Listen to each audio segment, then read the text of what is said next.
ధైర్యంతో ఆమెకు చదువు నేర్పి ట్రైనింగ్ ఇచ్చాడు ఇంట్లో.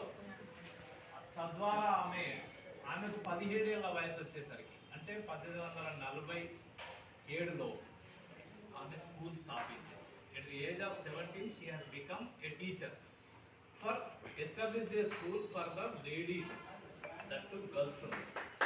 ఆ విధంగా ఆమె స్కూల్ పెట్టి నడుపుతున్న క్రమంలో ఊళ్ళో వాళ్ళందరూ పెండ తర్వాత ఇంకా అసిద్ధం కలిపి ఆమె మీద చల్లి స్కూల్ పోకుంటే చాలా రకాల ఇబ్బంది పెట్టారు. ఆమె జీవిత చరిత్ర ఈనాడు పేపర్లు వచ్చింది, మీరు చూడండి.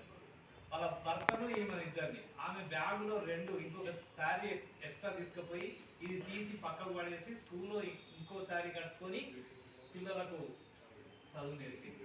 అట్లా మహారాష్ట్రలో చేసినటువంటి ఆమె మొట్టమొదటిసారిగా భారతదేశంలో అసలు లేడీస్కు టీచర్గా ఆమె అవతరించి అనేక మందిని చదివించింది.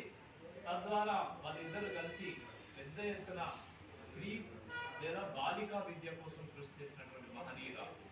ఆమె జన్మించిన తేదీని సందర్భంగా మనం ఈరోజు మన రాష్ట్ర ప్రభుత్వం అట్లాగే దేశం కూడా మొట్టమొదటి మహిళా ఉపాధ్యాయులుగా గుర్తించి సెలబ్రేషన్ చేయాలని చెప్పి పిలుపునిచ్చింది. మేము బీసీ ఇంటలెక్చువల్స్ ఫోరం తరఫున ఈరోజు ఈ కార్యక్రమాన్ని నిర్వహిస్తున్నాం.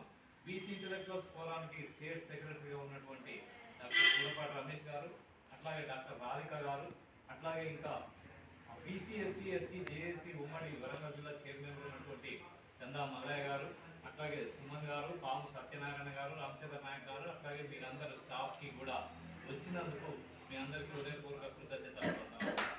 ఈ సందర్భాన్ని పురస్కరించుకొని మేడం తర్వాత సారు ఇద్దరు ఒక 2 మాటలు మాట్లాడాల్సిందిగా విజ్ఞప్తి.